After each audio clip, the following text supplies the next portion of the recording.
From the newsroom of the Bryant College Station Eagle, this is the Brazos Sports Prepscast. And now, the Eagle High School sports team, Alex Miller and Jake Weiss.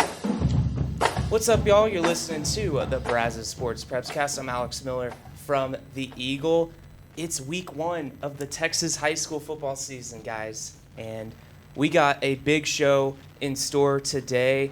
We got ourselves a little media roundtable. Of course, always, here's my good speedy pal, Jake Weiss, the Eagles high school sports reporter. What's up, Jake? I'm doing good, man. I'm always here, so. Yeah, you are, for better or worse. And hey, we got some special guests. We got Ben Peck from KAGS. What's up, Ben? Not too much. Ready to get it going and start talking about some actual games. And we've got Miss Nicole Griffith from KBTX. How's it going? It's good. Good morning. Well, whenever people listen to this, but we're shooting it in the morning, so. You know, you are the only non-native Texan on this panel right now. I've been here a year, though, and I've had Whataburger and why am I blanking on it? Shipley's. Have you been to Buc-ee's? Once. Once? Okay. That counts. And? They didn't have Gatorade or Powerade. So I got a Body Armor at like 1 in the morning. There you go. Fair enough. Well, Nicole, I'm going to put you on the spot.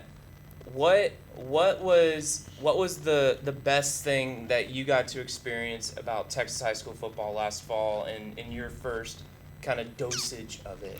So I think I have kind of 2 answers to that typical like TV radio person, right? Always making more than one answer. But the drill team was very new to me. I was like, oh, the cheerleaders, they're wearing hats and stuff. And they're like, no, that's the drill team. And so I am getting experienced into the drill team. And then also I think having the state tournament at AT&T Stadium was really awesome. So I had not been there. And then so being able to cover a couple teams in the state tournament was awesome. Being able to go up to Jerry World. They don't have one of those in South Dakota? They have the Dakota Dome. There we go. Shout out Yotes, Coyotes, but not the Coyotes. But They gotta play in the snow up there, huh? It's a dome, so yeah.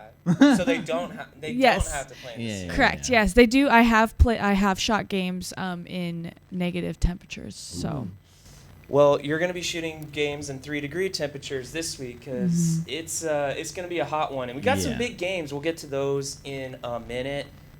You mentioned getting to go to AT&T Stadium. The first question I was going to ask you guys kind of previewing the season is, who's a team that y'all have your eye on going into the year and maybe a team that could make it all the way to AT&T Stadium? Ben, we can start with you.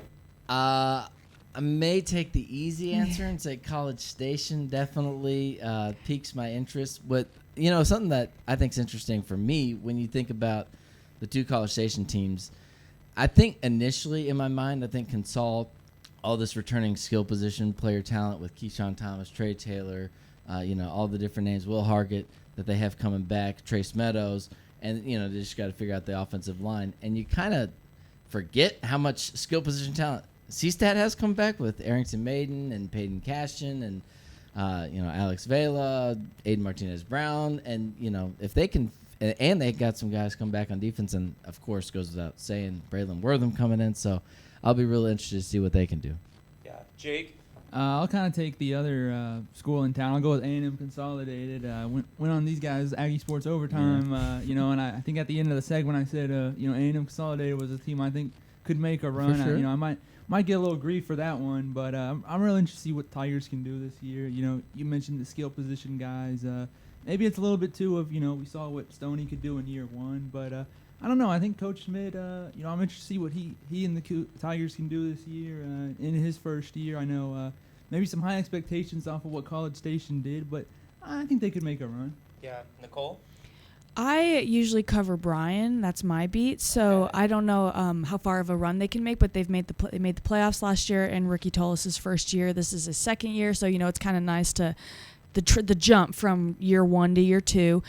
There are some questions that need to be answered. They have a 2-quarterback system, or they have 2 quarterbacks in the running right now. They lost Malcolm Gooden last year. Their offensive line was huge last year. Lost all the big guys up front. But you have Terrence Lewis, who's a rising junior, put on some weight, did track in the offseason. And then you have Tyson Turner, who is committed to Tech. So I'm really excited to watch them. And they made the playoffs last year, but, seeing how they can build off of that. Yeah, I was going to say, if all else fails, just put the camera on either Tyson or Terrence, and you'll probably get a highlight for your Friday night show. Yes, one game I had Terrence had 5 touchdowns. Yeah. I tweeted 4 of them. I was like, 4 touchdown night. And one of the coaches tweeted at me that he had 5. So I actually shot it. I just didn't include it. I when it just got lost in the shuffle. So I took the tweet down, added the 5th, and threw it up there. There you go. I'll tell you what, a team that wouldn't get a chance to play at AT&T Stadium, but I think has a shot to make a deep run, Brazos Christian. They went to the state semifinals last year. It was kind of a breakout year. We talk about year 1 coaches, Corey Washington over at Brazos Christian, and they've got a lot of guys back, similar to College Station and Consol, and maybe even Brian, trying to figure things out on the line going into the season. But the fact that they've grown the program from 22 players to 35, I think is it speaks to just the interest level, I think, at Brazos Christian, and definitely curious to see how they can try and keep it going. They're playing Travis Brown's alma mater week 1, Dallas First Baptist. So if you're checking the picks on Thursday, Brazos Christian fans, don't be too upset with Travis if he picks the hometown team. So. All right, we talked about some of our in-town schools. Let's look at the area a little bit. Obviously, I think all of us could agree Franklin is probably poised to make another run.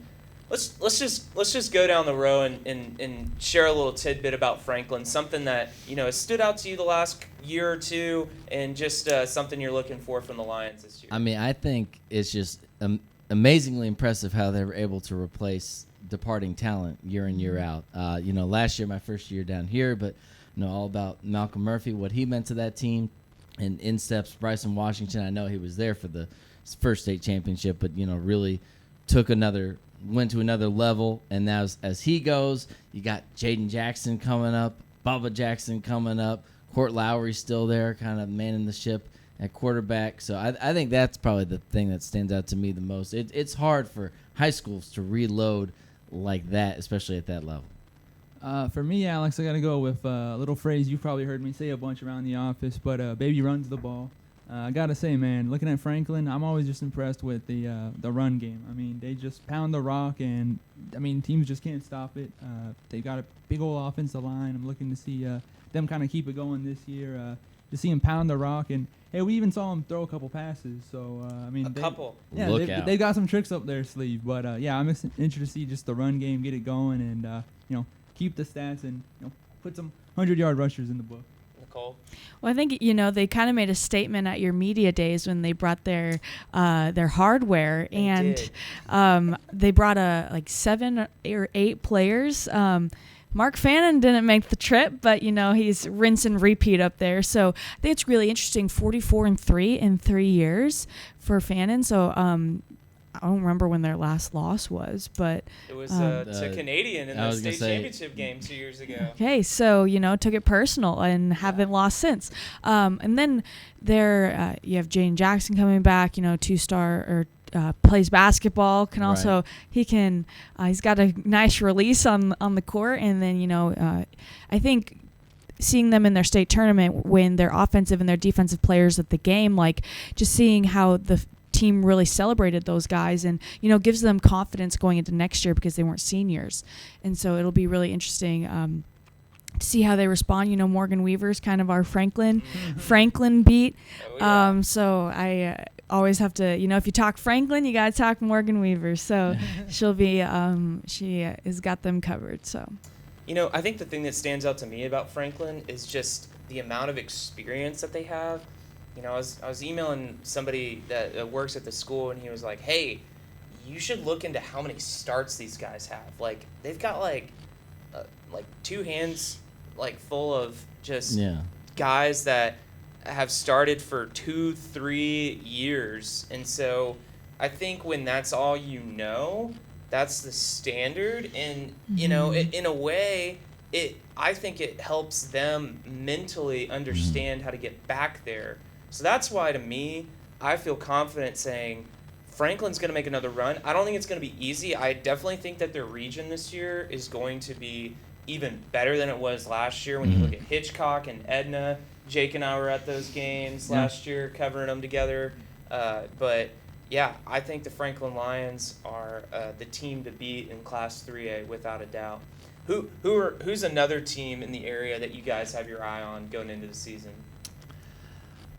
I'd have to say I'm very interested to see what Brenham brings to the table. I think, they're losing Rylan Wooten, their quarterback, who meant so much to them.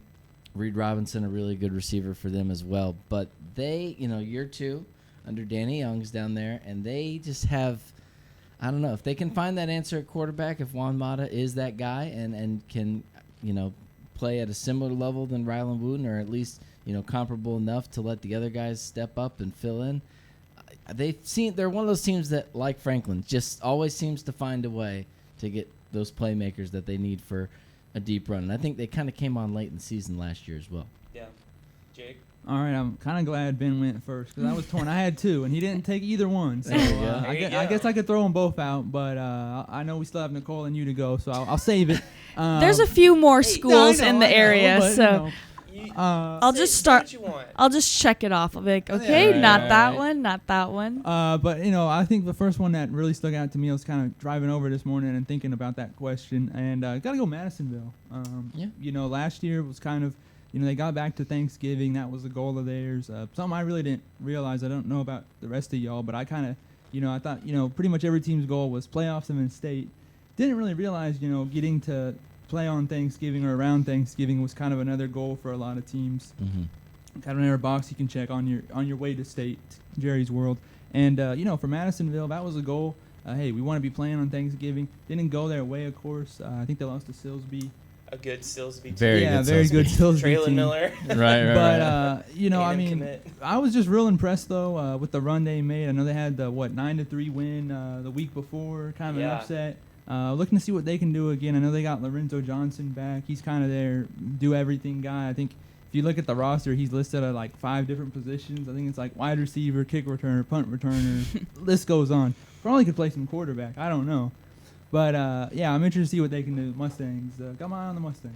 All right, Nicole. You can go if you want. Oh, I was. I want to see if I can challenge myself to. So I've got 2, and they're both orange and black, and they're both at the 2A level. Is it Caldwell? It is not Caldwell. Okay. Caldwell's my pick. So. Okay. I'm gonna go Somerville and Centerville. Okay. Somerville, because they're trying to make history this year. They've never made the playoffs 3 years in a row. Wild. And I think that they've got a team this year that they've at that 2A level. All it takes is like a core of like 3 or 4 guys, and I think they've got that to really make a push to try and get back to the playoffs for that 3rd year. Coach Roberts has something good going on. The other team I'm looking for is Centerville. They lose Paxton Hancock, but they've got a laundry list of dudes that are just studs. And similar to Franklin, they've had a lot of experience. Yeah. And so, Coach Hardy's team is always tough to beat.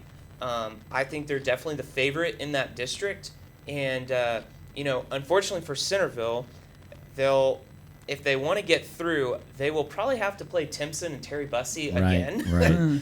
But, hey, maybe 3rd time's a charm, similar to College Station, trying to get back to the state championship 3rd year in a row, try and win it. So you never know. But, I definitely think Centerville, as a team collectively, has the pieces to go and challenge a team like Timpson deeper in the playoffs. Nicole? I think I usually pick like the more I don't know, interesting route. Like Caldwell hasn't won a game in 2 years, and so now they have a new head coach, and so I want to know, like, how are they going to switch that around?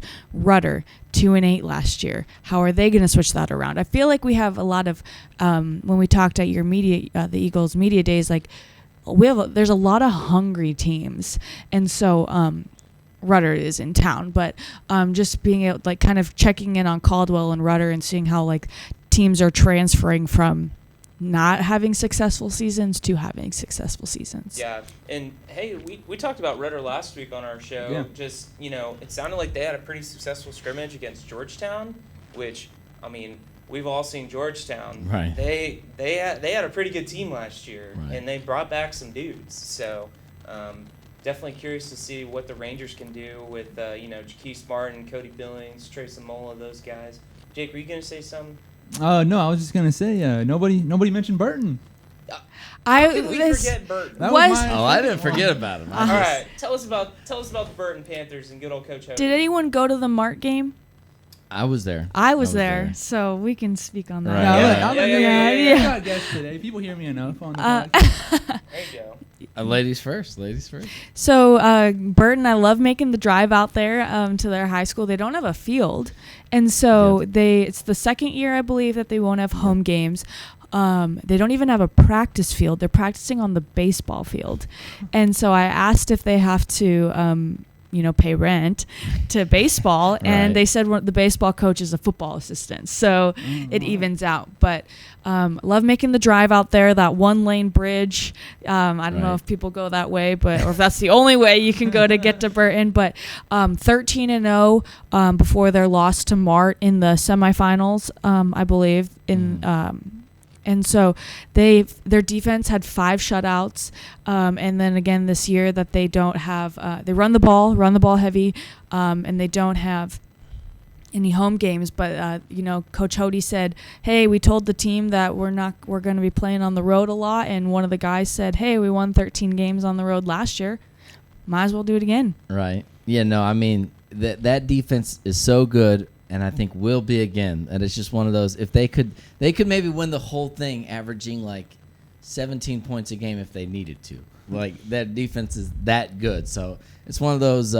If I were to use a Texas A&M parallel, it's one of those, like, if they just get that side of the ball figured out even a little bit at a high level, then they'll be a real tough team to beat. Okay, who's one player, could be local, could be the area, that you guys are excited to watch this season? Could be a couple. You could do a local in an area. Right. Could be 5. Could be 5. Could be 20. You know what? I'm going to be a little biased, and I know I said College Station earlier, but I'm going to go with who I recently found out is my neighbor, College Station quarterback Arrington Maiden. He's, given how their season went last year, going all the way to state championship, I feel like it's easy to forget, what he's doing. I believe committed to Memphis now. Yes. He went into last year not even winning the starting job out of camp, and that was just kind of a mid-season transition for him to kind of take ownership of that job, and then you saw what they did. And he also, I think, had a lot of young receivers, a lot of young talent there that were kind of getting their feet wet alongside him. So, with another year under, I know Stoney Pryor's been there before as offensive coordinator, but just another year in the boat, leading the charge with all those guys we mentioned coming back. Jackson Verdugo, I forgot to even mention, taking another step up. I'll be real interested to see if they try to air it out a little bit more, what Maiden and the Cougars can do. All right, I'm coming over here. Nicole? All right, so I would say I have 2. I'll pick one from Brian, one from Rudder. Okay. I would say Rudder would be Jaquise Martin. He's just been a solid all around. I know 7-on-7 counts, but doesn't count right. Right. But he had 3 touchdowns like in the game I shot of his before like halftime or something. I was like, he was walking over, and I was like, Jaquise, 3 touchdowns already? He's like, yeah, like, yes, ma'am. And I was like, all right. So I think just Rudder will be really interesting to watch. They have a lot of hunger, and seeing how he kind of takes a leadership role. And then on the Bryan side, I would pick Terrence Lewis. Covered them a lot last year, and he was I wouldn't say like immature, but he just had a lot of emotions, and he was a sophomore. And at media day when we interviewed him, the question was like, what do you remember, or what have you been working on from this year to last year? And his answer was, well, I got my attitude in check. And so I think that's just, they're so brutally honest, these high schoolers. And so I think that's really inspiring to say, like, I put on some weight in the off season, got his attitude in check. It's like he's a new kid. So he also had 5 touchdowns in a game. So we'll just see how he improves. Jake? Well, you said we could do 20, so here we go. I don't want to make us sit here all day. In 6A. Yeah, let's run it down. In 5A. No, I think a big one for me, Ben talked about College Station, but you didn't mention a guy I thought you would, so I was kind of glad. You didn't steal mine. Aiden Martinez-Brown. Yep. You stole mine. Yeah, we just watched him. You and me were at the scrimmage last Friday, so maybe it's a little recency bias, but just the season he had last year stepping up. We saw him at the scrimmage. I don't know about you, but I thought he looked a little faster. Did you think that too? Yes, it definitely looked like he had a little extra pep in his step. Yeah, I normally don't watch the game from the sidelines. I know y'all are usually on the sidelines. And another guy that was really fast, thrust into the fire as the season progressed. Yeah. So absolutely. And without him, they don't go all the way to state. But he had a nice screen pass. Caught that nice screen pass and just took down the field in the scrimmage. And he had a touchdown during the controlled portion too. Just a nice little bulldoze his way into the end zone. I think from a couple yards out. But interested if he can do this year. And like I said, have a list of like 20 we could just run through. But I don't think we got enough footage on time on the camera. Right. I'll go across town. I'm curious to see how Keyshawn Thomas and Trey Taylor are used, because when we watched in the scrimmage, Cameron Vines was the running back, and last year it was Trey and Keyshawn kind of by committee in the backfield. They really had a really good 1-2 punch at running back, but now it seems like they're kind of Coach Schmidt's kind of moved them around, especially Keyshawn playing in that slot receiver position. Those two guys are such great playmakers. They need to get the ball in those guys' hands as much as they can, and so I'm definitely curious to see how they're utilized, how defenses adjust to playing against them, because I think, you talk about Lorenzo Johnson playing 5 positions. I think those guys could play 5 positions and maybe even on defense, even at the 5A level. So definitely curious to see about them. And then, of course, I'm definitely going to watch and see how Jaden Jackson performs, because, you talked about Bryson Washington stepping in to the spotlight last year. Now it's kind of Jaden Jackson's turn, and Franklin had such a lethal 1-2 punch.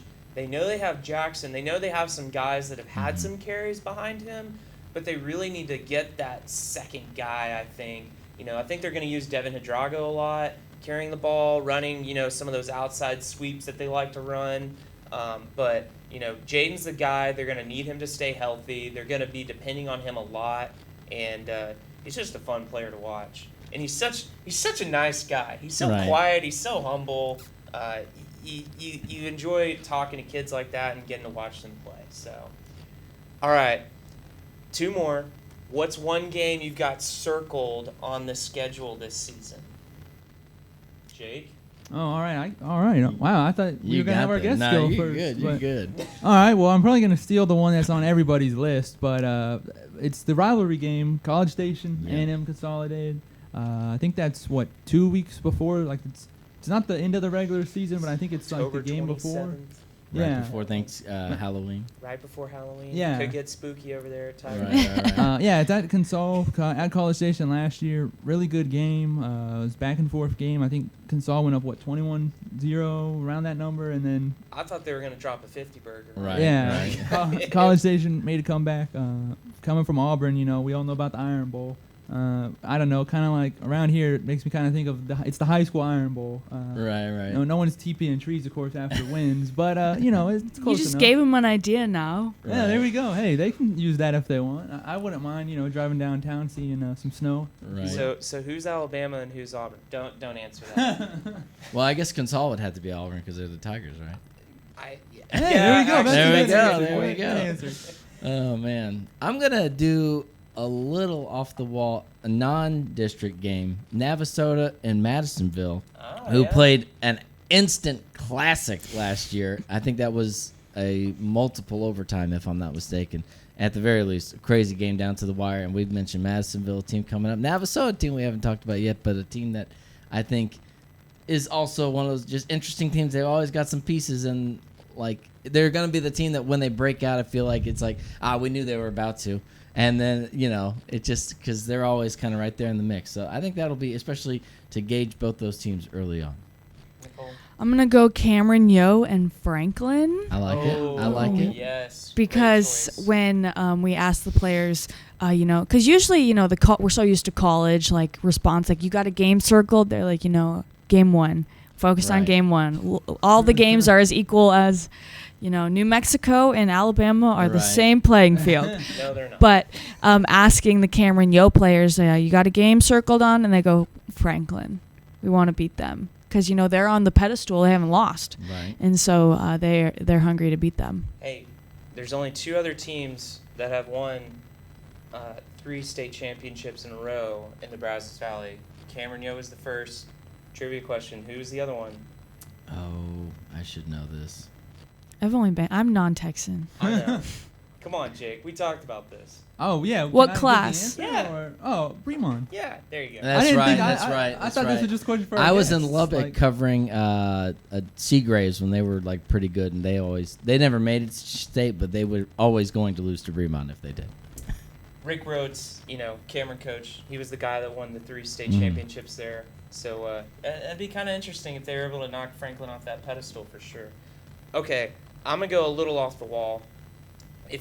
Well, it's not really that off the wall. We talk about rivalry games. For all the high school football junkies listening to the podcast, if you've never watched a 6-man football game, Oh, you should go watch. It's very different. It's very exciting. A lot And of the touchdowns. A lot of touchdowns. The one you got to watch, it's got to be Allen Academy and St. Joe's. Yep. Okay? It's really the only other in-town rivalry that we have right now. And both those teams are going to be pretty solid this year. And they each want to beat each other so bad. And so if you haven't watched that rivalry before, got to go do it. But my number one pick, I'm agreeing with Jake. It's got to be A&M Consolidated in College Station. It's likely going to have some serious district championship implications. Consol's never beaten College Station, and it's a must-see game. If you can get a ticket at Tigerland, you should be there. oh yeah. Should be there. Okay, we've previewed the season, but there are games to play this week. Mm-hmm. So tell me about the game or games that you're going to be at this week and just kind of what you're looking for specifically on Friday night. So I'll be over in Huntsville for A&M Consolidated taking on Huntsville. Really interested to see, of course, we talked a lot about Consol, but for the Hornets, like a team that had to kind of try out some stuff at quarterback last year, do some injuries. Jawan Giddens kind of running back, turned Wildcat quarterback. Sounds like he could play quarterback this year, but he's also going to play linebacker, so that's kind of nasty to think about. Be interested to see where they're at because, Huntsville, obviously, very traditionally, very strong program. I think last year, given some of the injury circumstances, kind of tough to gauge them, but Consol will be a great test for them. And I know it's not going to open this week, but excited to see that new stadium as well. Yeah, Jake? Well, I'm going to Huntsville as well, so you can skip me. We can come back. Oh, We a just little heard about party. Huntsville. Yeah. Little Huntsville party. Right, Y'all right. get a little caravan over there, Yeah, so Nicole. we have to talk afterwards. What time you're leaving? I'm also going about an hour away, not to Huntsville. okay. I'm going to Waller and Bryan. So they opened the season against each other last year at Bryan. Bryan won pretty handedly. So I just talked to Ricky Tolis yesterday, getting a preview of the game. Waller didn't win a game last year, so you don't know what you're gonna get. So I think it'll be a good game for Bryan. Sometimes opening on the road, I asked Tolis this, like, do you like opening on the road? Like, what are the benefits? And he goes, the athletes can play more loose because they're not in front of their home crowd. And so I think it'll be interesting to see how they play on the road. They get settled in, what their quarterback system is going to look like because they have Boone Turner out of Caldwell. And then another quarterback, and so it'll be interesting to just see like the product that they put out on the field in Tolis' second year. All right, Jake, tell us about your game that you're headed to, which is the same one that Ben's Yeah, I was gonna say he kind of covered it, but yeah, the first big key will be me versus Google Maps. So we'll see how that goes. Not surprised. Yeah, we'll see how that goes. Hopefully, leave with enough time. But Highway 30, Jake. yeah, I should be good though. It's literally a straight shot. Check the traffic. Well, you never know with me. We'll see. I hope I get there though. Ben will fill you guys in. Just follow me. Just follow me. Yeah. But no, I think I talked to Coach Schmidt about this. He's a Sam Houston alum. He played there, played offensive line there, and kind of interesting little note. It's back at Bowers, like Ben mentioned, not at the Huntsville High School Stadium, but kind of interesting. It'll be about 15 years, I think he said, since he's last been there. So kind of a little bit of a homecoming for him. Kind of cool with his new team. It's kind of like a first game with a new team, but it's somewhat of a homecoming. So I think that's kind of neat for him. Real just excited to see what the Tigers look like. I know I talked about them a little earlier. A lot of skill talent, like Ben mentioned. Just real interested to see what they look like under him, both on offense and defense. Because we talked about this on the podcast a couple weeks ago and last week, I think too. New offense, new defense, a lot of new schemes. Keyshawn, Trey, they've been Keyshawn especially. He's been moved to slot. A guy like Trace Meadows, they moved him from safety to linebacker. So going to be interested to see, kind of where everybody fits in, what it looks like. A lot of things I'm interested to see for Consol. Well, my season doesn't actually start till Saturday, okay? Because Vanderbilt, Hawaii. Right. I wish. But no, it's because I'm going to cover College Station and Lovejoy up at Allen's Eagles Stadium, and I'm really intrigued by this matchup. I think this is going to be a much different game than it was a year ago. Last season Lovejoy kind of gave it to the Cougars. I mean, they won by a considerable margin, and I think College Station at this point of the year is in a much better spot than they were last year. Just what we know about them on paper, and just talking with Coach Pryor and some of their players. Last year coming into this game, they had lost their star running back that they thought would have a chance to carry them back to a state championship game. They were without their two starting linebackers against a very star-studded offense that Lovejoy has. And not only that, so you're trying to figure out running back, and we know College Station's bread and butter is running the ball, and it's power run. That's what they've done for years.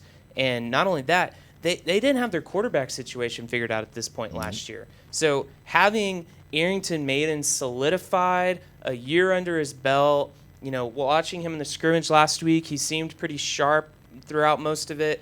Then having Aiden Martinez-Brown, a little extra step in his game, I think the Cougars are going to be much more competitive in this game and have a great chance of winning against a very talented Lovejoy team that, they got Parker Livingstone on the outside, who's committed to Texas. They've got Peyton Pierce, who's committed to Ohio State at linebacker. And, oh, by the way, they've got an uncommitted borderline 5-star in Dalen McCutcheon, who kind of had a breakout game against the Cougars last year. And so I think this is going to be a great matchup. Coach Pryor said it's kind of like playing a round 3 or 4 playoff game with the safety blanket, because your season's not at stake. You don't have necessarily the pressure or the nerves to keep it going and stay alive for another week. But you get a great test right off the bat in a really big stadium and kind of this showcase game. And so I'm looking forward to it. It's going to be good. It's funny too, because I asked Coach Pryor, or we were talking to Coach, I was talking to him, and we were talking about if his players would know who Tom Landry is. Yeah. And just a different generation. Apparently some of the players didn't know who Nolan Ryan was. Greatest pitcher of all time. I don't know. But, it was funny. I asked a few players, and fortunately all of them said they knew who Tom Landry was. I actually caught Arrington Maiden on the way out the door. I said, "Do you know who Tom Landry is?" He said, "Yeah, it's the guy with the fedora, right?" I was like, "My guy." That counts. My guy. Well, hey, before we go, how can people, follow y'all's coverage and see y'all's work on Friday nights or even the wee hours of Saturday morning? Yes. So KBTX, we do 6 o'clock. We do live hits, previewing the games that we're at, and then we have highlights. Send them back for the 10 o'clock sportscast, and then we have our Triple F show that runs at we recorded at 11:30. It's a half hour long. Going more in depth with all the games, but then that airs on at 12:37 a.m. So after the late show. So if you guys want to stay up late and watch it, or people can DVR it. So when all the coaches are getting home from watching film and doing laundry, they can get their highlights. or the bus ride maybe if you're College Station. Yes. Right. So Probably still on the road at that point, actually. And then we post out on social media. So there's myself, Morgan Weaver, Tyler Shaw, and Daryl Bruffett, and then all of our photogs that are reporters that go out and shoot for us that are usually news people. And then we're like, all right, here's the camera. Go. Follow the football. Go stand outside. Right. We have our Friday Night Lights show on KAGS from roughly 10:10 to 10:35. I believe it also does. Don't quote me on this. I think it does re-air at if it's not midnight, it's 2 a.m. So if you're up really late. So when the Cougars do get back. Yeah, exactly. Check it out. But we've got our show from there. We've got here in the Brazos Valley. We've got myself at Deep Impact on X. And Justin Woodard as well at KAGS_Justin. We both tweet out some highlights. We post a lot of them to KAGSTV.com. And Jordan Adams, another one of our news reporters that we commandeer for sports purposes on Friday nights. So we'll definitely have you covered. All right. Well, hey, thank y'all so much for coming in and previewing the season and just getting ready for it. I'm amped up. Thanks for having us. It's been talking season a little too long. Right. So, I'm ready to start playing now. Ready to run up and down the sidelines. Exactly. Well, hey, stay tuned for our next segment with Erin Hardigan. She's kind of giving us a statewide look at where things stand here in the Brazos Valley.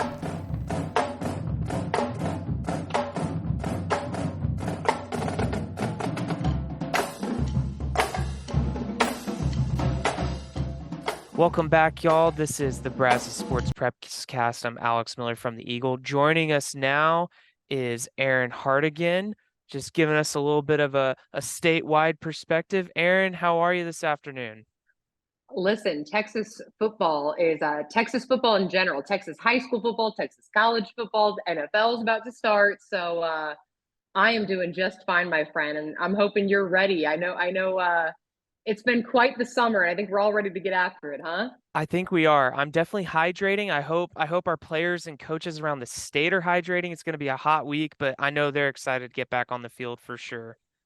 Yes, we haven't melted, so that's a good start to the podcast. How about that? Absolutely. We are in the air conditioning. So for those who may not be as familiar with you, Erin, can you kind of give them a glimpse of kind of your work and your part in Texas high school football? Well, I was kind of reflecting on that this morning, and I'll tell you, I'm old, but I'm very grateful because I realized I'm entering my 14th season covering Texas high school football in general, but my 11th season at the desk, anchoring our Football Friday coverage alongside Greg Tepper, which can be a full-time job in itself, sharing a desk with him, and we love him. I was actually telling a good friend of mine, to think, I was born and raised in Omaha, Nebraska, and, I, of course, watched Friday Night Lights, the movie and the show, and I thought I knew what Texas high school football was. It wasn't until I headed south to West Texas A&M University. That's where I played softball. That's kind of when I first experienced a few of the games in the Canyon Amarillo area. It wasn't until I experienced it that I truly understood what it was. And I think that's why I love our Texas Football Days celebration that we do each and every year at Valley Sports Southwest. In fact, we're amidst our 7th annual Texas Football Days. It's a week-long celebration of the sport and this state's unmatched passion for it. We celebrate the people, the communities, the pageantry, the tradition. I tell people often, Minnesota claims Minnesota hockey days. That's their thing. Indiana has Indiana basketball days. That's their thing. Football is our thing, and so I love getting to show that off on a national level. And we'll of course conclude this week-long celebration Friday night with a live broadcast of the Battle of 287. It's Waxahachie and Ennis meeting for the 106th time. I believe that's the seventh longest, I guess, running rivalry in the state of Texas, so to speak. And, you got the great Sam Harrell, who's been at Ennis forever and just a good friend of mine. It's great to see him back on a football field and doing well. And Shane Tollison in his third season at Waxahachie, fresh off that 2020 title run at Denton Ryan. And so we're hoping for a good game. And our pregame kicks off 7:00 on Valley Sports Southwest Friday night, followed by High School Scoreboard Live with Tep and the Hall of Famer Craig Way. So we're hoping you all can join us in kind of culminating this celebration of football. Absolutely. One of my journalism mentors, Doug Pills, he is a proud Waxahachie alum. So I'm sure he will be cheering the Indians on wherever he's at on Friday night. He actually, his kids go to Franklin High School. I think we might mention them here in a few minutes. But as you guys get ready for the season and, you see a lot of highlights from teams around the state, when highlights come in from maybe the Bryan College Station area, who are some of the teams that you've got your eye on this fall from our local teams up down here? Yeah, one, I just big picture, there's been a lot of coaching change in the Bryan College Station area, at least among, the 5A, 6A programs, a lot of turnover at the top. To think Eric Izar at Rudder is the longest tenured head coach in that area, if you include kind of the four powers there. And he's entering just his fifth season at the helm, and he's the longest tenure. That's pretty remarkable.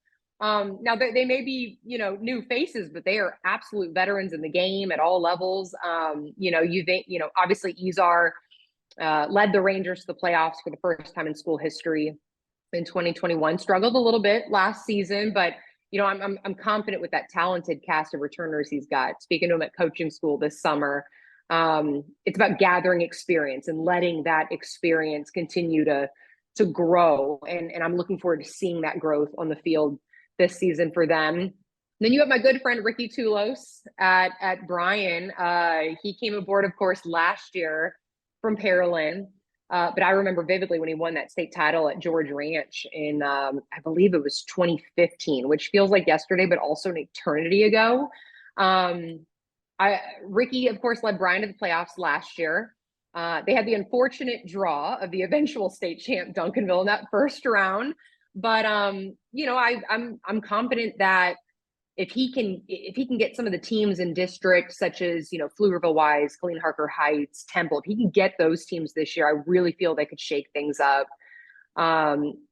Speaking of, so he's been to AT&T Stadium. Speaking of AT&T, Stony Pryor, who I saw you sat down with earlier this week, was of course there last year. In fact, he was a big storyline last year to think he, assumed head coaching duties as, after that long stint as an OC, and, he took over a title game team, one that obviously fell in that triple overtime craze in 2020. That was one of the wildest games I've ever covered. To think Stony Pryor took over that title game team and led him right back to AT&T Stadium. They, of course, ran into the buzzsaw that is Alito. But I feel, their district, well, listen, when really surveying that district, College Station, it adds a little intrigue because A&M Consolidated is now led by Brandon Schmidt, who makes his way to, he was up here in the DFW parts where I am up at Prosper and had tremendous success leading him to the quarters and the semis. And I feel he's kind of carrying that unfinished business down to Consul. And, that I'm just excited about the Brandon Schmidt era. And I don't know. I have a gut feeling that this year's College Station and Consolidated matchup in October could have like some district title implications on the line. I'm kind of hoping for that storyline. That would be really fun. But that certainly, with Schmidt now at the helm there, that adds some intrigue. Just tremendous coaches. I noticed, all of them when they were in their introductory press conferences. One thing I will note, they all said, I'm ready to give this program the next step, or I'm ready to give this community the success it deserves. It's all about giving what has been given to them for so many years and paying it forward. And again, that's something we celebrate, as part of Texas football days and Texas high school football coverage. And these guys have had success at various levels across the state. Again, they're new faces maybe in the area, but they're veterans in this game. And I just think Bryan College Station area is so lucky to have those four. Yeah, I think you nailed it on every single school. I mean, starting with Rudder, I mean, they were a young team last year, and they have a playmaker in Jaquise Martin, who's kind of their do-it-all guy. They can put him at running back or receiver, where he mostly lines up. They'll even put him at wildcat quarterback. And I wouldn't be surprised if y'all get a couple clips of him on y'all's show on Friday nights. And then Bryan, they've got Tyson Turner. There's a lot of skill talent, I think, in the Bryan College Station area. When you look at Bryan, got Tyson Turner, Terrence Lewis, and then at College Station, Arrington Maiden kind of separated himself as their quarterback, and then Aiden Martinez Brown just kind of came out of nowhere last year. They've got some receivers that are good, and then at Consol, their quarterback Will Hargett, he started as a freshman, which is crazy to think he's entering his junior season now, and feels like he's been there forever. And it's interesting what Coach Schmidt, we were talking about it earlier on our local panel.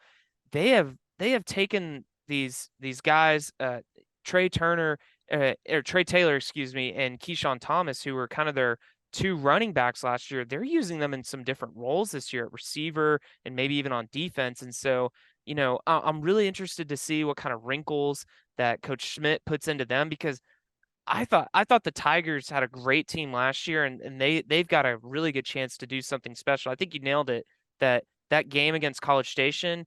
I think that's one that people around the state are going to know about when it comes to that second to last week of the regular season.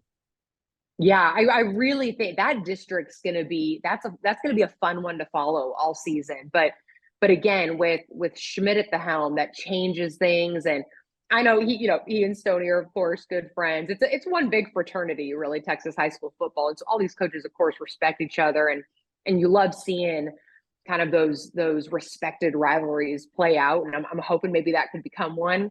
I mean, it already is, but I'm hoping maybe it could be reinvigorated, so to speak. But listen, I'm not going to sit here and I'm listening to you rattle off these names, and I'm like, I'm not going to try to fool people and make them think I'm more of an expert than you, because you're teaching me, you are entrenched daily with these teams, these coaches, these players. I mean, you get to know the personalities. I'm curious to know which coach is the most fun to maybe cover, at least in terms of, personnel. Because here's the thing is one thing I've learned is coaches, it's not about the buy-in at the mic with the public. It's about the buy-in behind the scenes in the locker room, right? I mean, we've seen that in the NFL with Nick Sirianni. I was like, oh, I don't know, he was a little nervous in front of the mic, but there's buy-in in the locker room. That's all that matters. We don't expect you to be a broadcaster like you, my professional friend, but I'm curious to know just a little behind the scene, pull back the curtain, like who's been one of the most fun to cover. I think Coach Schmidt is one that I'm gonna kind of put to the side, because I haven't really gotten to know him super well yet. Hoping to this fall. He's been great so far. I tell you what, though, I really like talking with Eric Izar. I mean, he always keeps it real. He always tells you how it is, for better or worse, and he loves his guys. He really loves his guys, and Rudder is a place that historically has really struggled to have success, and I think that his approach and getting that playoff berth that they so desperately wanted, I mean, I think that just pumped a lot of life into that school. And they took a step back last year, but like you said, I think they've got that experience in place to where the hope is that they can take that step back forward this season. And I don't think Izar sugarcoats anything. I think he tells it how it is, and he's a really fun guy to talk with, and really makes it entertaining. And then of course Stony Pryor, I mean, just a class act dude. I have a long standing relationship with him, and it's funny. Just before games, he'll be kind of standing there watching them, and in the pregame, and he'll come up to me and just be like, "So what'd you get for dinner tonight? Like you're on the road. Like what good food did you find on the road? You seen anybody after this? Any buddies?" Or I'm like, "Dude, you're like calling Why is plays in Pryor 20 always minutes." Why is Pryor always digging for deets? Come I on, man. know. No, he's one of the great personalities, and I really enjoyed your sit down, your season preview sit Yeah, down with him, and we're so lucky to have such great coaches in the state, and especially in your area. And I don't it again, me feeling old today, and realizing how long I've been doing this. It's just I'm just so grateful for all the people I've gotten to meet, and I know you feel the same. absolutely. And I mean, I think that's what makes the Bryan College Station area maybe one of the more underrated areas in the state that, people kind of know about, but, may not get as much credit as, the Metroplex and Houston, of course, the two powerhouses. But they got some good football down here. So, um, Across the state, honey, 6 man to 6A. I mean, that's what we, absolutely. and that, and that's, we pride ourselves on covering that wide array of football across the state and being able to highlight programs at all levels. And I know you guys do a tremendous job of that as well. Well, and last thing too, I think what's unique about this area is that, we have the four big schools, but in the surrounding area, like about half the schools we cover are at the 2A level actually. And that makes it fun because one, a lot of them are in the same district, so we have a lot of area on area matchups. And I mean, if you want the epitome of Texas high school football, go to a small town game for once, because that's really where it's still the Preach. lights turn off, everybody's at the game. If you're not there, you ain't from there, and you're the weirdo who's not there. So, I It's like mean, we say, and then when it's a road game, we always joke, last one out of town, turn the lights out, because yeah, ain't no one in town when there's a road exactly. game. They all travel, and that's the beauty of it as well. Right. Kind of speaking about the area, a team that has really done that and has had a lot of success. Just want to get your thoughts on Franklin as a team in our area that's probably got a good chance to make another deep run. Probably the favorite in 3A, if we're being honest. I would agree. Obviously chasing a three-peat in three, and in 3A. And so, what's funny is I remember vividly sidelining the 2015 state championship game, which didn't. Mm, And well, for Franklin, they ended up getting their sweet revenge much later. But I remember when Wascom got them that year.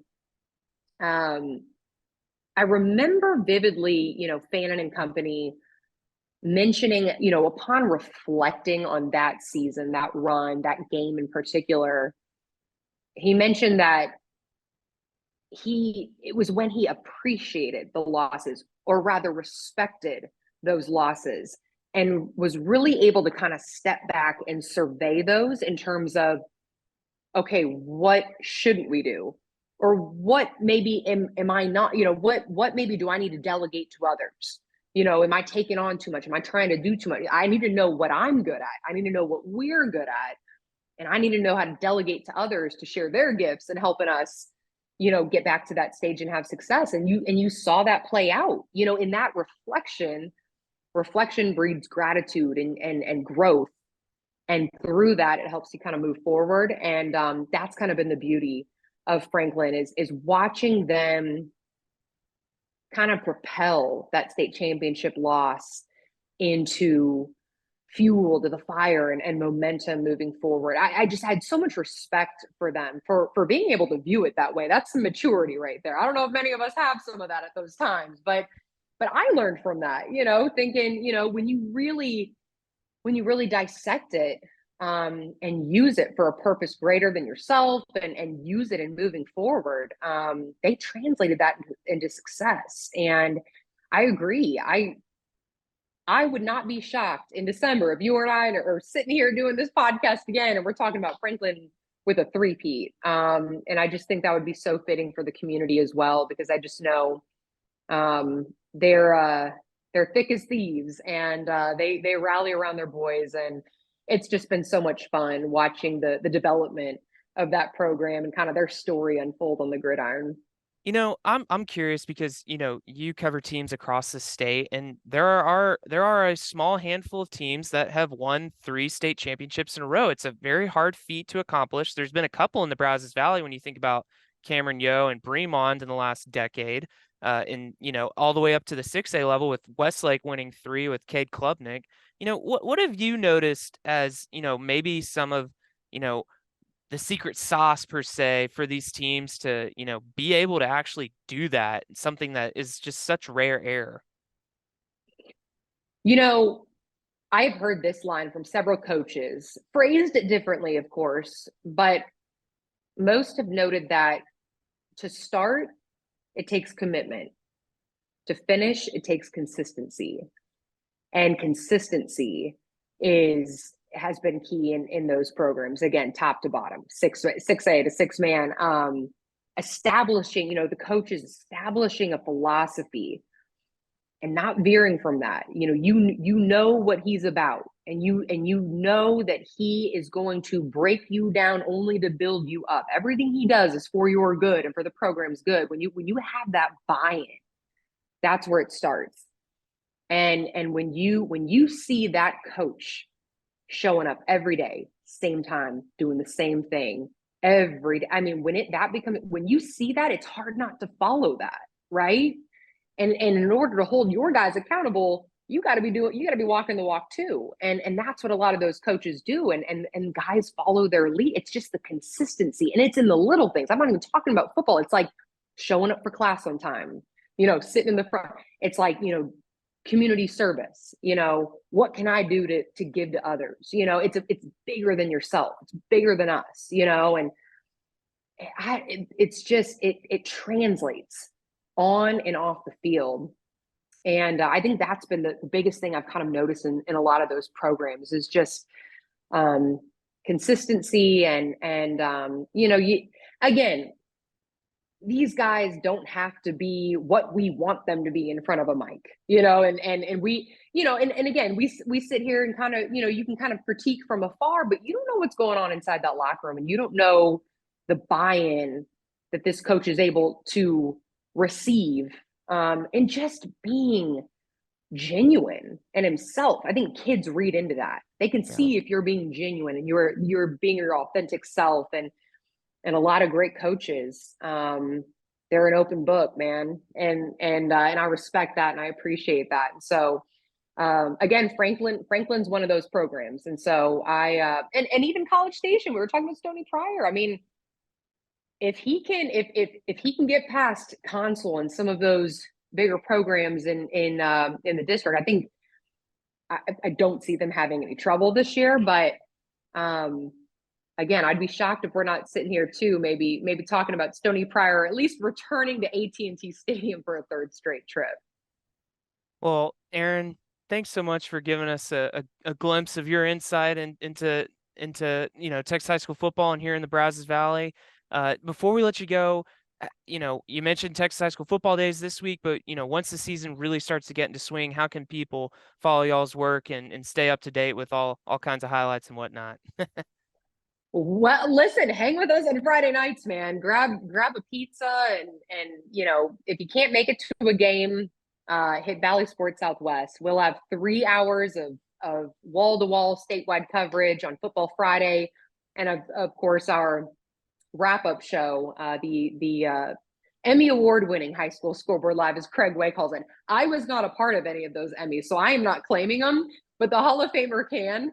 And I'm just thrilled to be back at the desk again with him this year. I will note, Football Friday starts every Friday, beginning at 7:30, and that'll begin next week. Of course, this is our Texas Football Day celebration this week, but beginning next week, Football Friday kicks off at 7:30, followed by Scoreboard Live. And so we hope you'll join us. But man, I got to tell you, just tremendous work from you. We can't do what we do without you and others entrenched in these communities and with these programs. And I read your stuff. I do my homework every week. and I'm reading your stuff. I'm reading others because you were the one that is invested and really entrenched with these guys and coaches and programs. And so I just admire your work and appreciate all you do. You're a star in the making, and it's been a privilege and such a joy to be on with you today. Awesome. Thanks so much for the kind words, Aaron. I really appreciate that. Well, thanks for. Hey, thanks before we again. go, wait, Yeah. what number season is this for you? I'm Ooh. sitting here talking about how old I am. Yeah, where are we at with you? So it's funny because Quentin Martinez of the Corpus Christi Caller-Times, he posed the question on X, formerly Twitter, of course.